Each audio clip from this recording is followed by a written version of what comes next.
Assalamualaikum warahmatullahi wabarakatuh. Perkenalkan, nama saya Nurhasa Novianti dengan nomor NIM 2892150265 dari Prodi Manajemen dengan mata kuliah Sistem Informasi Manajemen dengan dosen pengampu Ibu Ifah Masrifah MM. Saya ingin menjelaskan materi tentang sistem informasi pemasaran. Apa sih pengertian sistem informasi pemasaran? Sistem informasi pemasaran adalah sistem yang menganalisis dan juga mengukur informasi pemasaran yang dihimpun terus-menerus dari bermacam sumber perusahaan.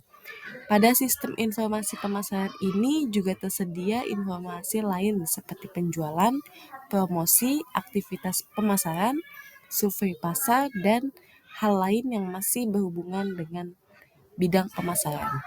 Lalu manfaat dari sistem informasi pemasaran adalah agar dapat memecahkan masalah pemasaran yang ada pada suatu perusahaan dan dapat mengambil kebijakan strategis dalam ruang lingkup pemasaran. Philip Kotler menjelaskan bahwa sistem informasi pemasaran adalah suatu struktur set prosedur dan cara reguler untuk direncanakan penghimpunan, analisa, dan juga penyajian informasi untuk bisa digunakan dalam membuat keputusan pemasaran. Manfaat dari sistem informasi pemasaran sendiri adalah guna memecahkan masalah pemasaran yang hadir dari suatu perusahaan dan bisa mengambil kebijakan strategis dalam ruang lingkup pemasaran. Maka bisa kita simpulkan bahwa sistem informasi pemasaran adalah suatu sistem yang didesain untuk bisa mengolah suatu informasi untuk membantu kegiatan pemasaran dan juga aktivitas penjualan pada suatu perusahaan. Siklus yang terdapat dalam sistem informasi pemasaran ini juga harus terus dibangun agar nantinya dibentuk suatu pola yang mampu memudahkan pihak manajemen dalam hal mengontrol dan juga mengevaluasi sistem di dalamnya. Lalu fungsi dari sistem informasi pemasaran. Sistem informasi pemasaran punya beberapa fungsi yang dapat digunakan untuk dijalankan oleh perusahaan.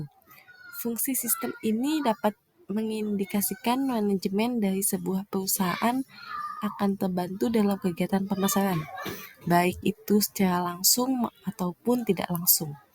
Jadi yang pertama memudahkan perusahaan dalam mengontrol perkembangan bisnis, yang kedua memudahkan sistem informasi yang dimiliki oleh perusahaan, yang ketiga mempercepat masuknya informasi ketika ada kesalahan pada data, yang keempat mempermudah manajemen waktu dalam hal menjalankan kegiatan perusahaan, terutama dalam hal pemasaran. Yang kelima, mengurangi kemungkinan terjadinya kesalahan oleh pegawai perusahaan.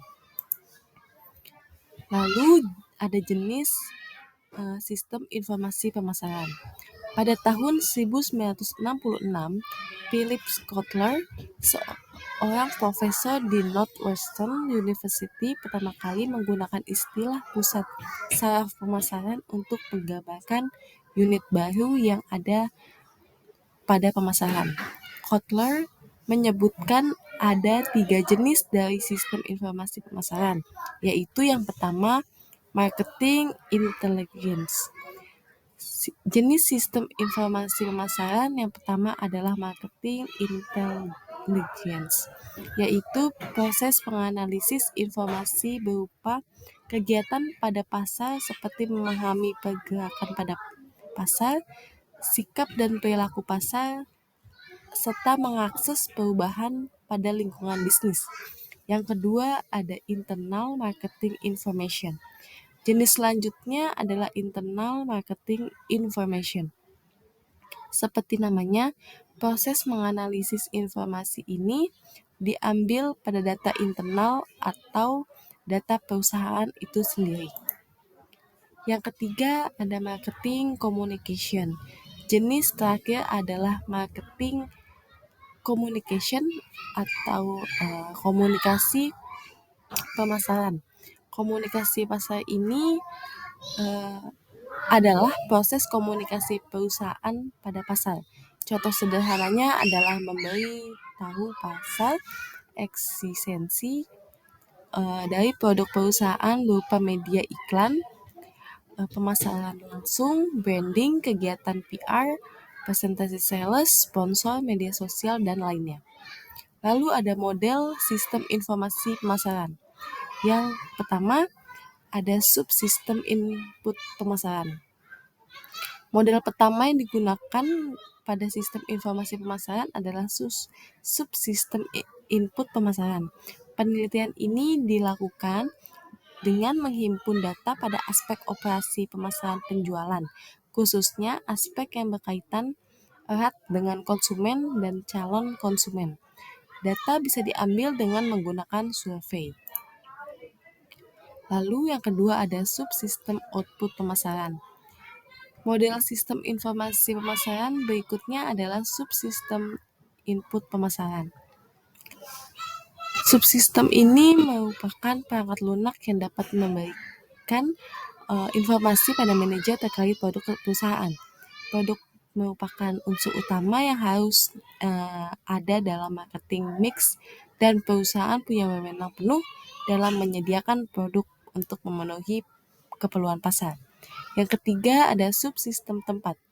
Model selanjutnya adalah subsistem tempat, yaitu perangkat lunak yang menjelaskan terkait cara produk disalurkan pada konsumen. Lalu yang keempat, sistem promosi. Subsistem promosi adalah model berikutnya, yaitu perangkat lunak yang dapat menjelaskan informasi langsung atau tidak langsung pada pihak manajer perusahaan terkait penjualan produk. Lalu yang kelima ada subsistem harga. Subsistem harga adalah model sistem informasi pemasaran yang terakhir. Subsistem harga merupakan perangkat lunak yang memberikan informasi mengenai seluruh harga produk pada manajer perusahaan. Lalu ada komponen input sistem informasi perusahaan. Terdapat 3 subsistem yang termasuk dalam suatu sistem informasi pemasaran, yaitu yang pertama, subsistem informasi akuntansi. Subsistem informasi adalah suatu kegiatan yang dilakukan guna mengumpulkan data yang di dalamnya menjelaskan transaksi pemasaran pada sebuah perusahaan. Yang kedua, ada subsistem penelitian pemasaran. Subsistem penelitian pemasaran adalah suatu kegiatan penghimpunan data terkait berbagai aspek operasi di dalam pemasaran, khususnya berbagai hal yang erat kaitannya dengan pelanggan. Umumnya, data tersebut akan dikumpulkan dengan suatu metode survei. Ketiga, ada subsistem intelijen pemasaran.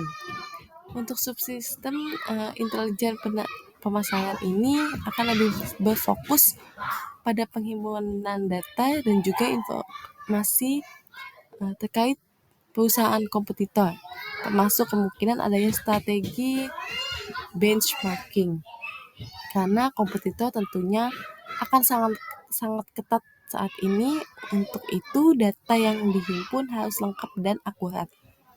Lalu ada komponen output pemasaran. Yang pertama, subsistem produk.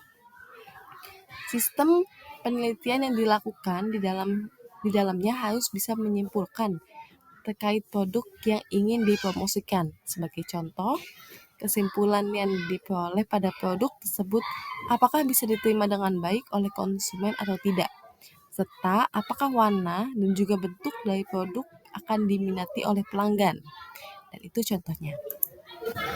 Lalu ada subsistem harga. Sistem ini akan membantu menentukan harga yang tepat untuk suatu produk tertentu.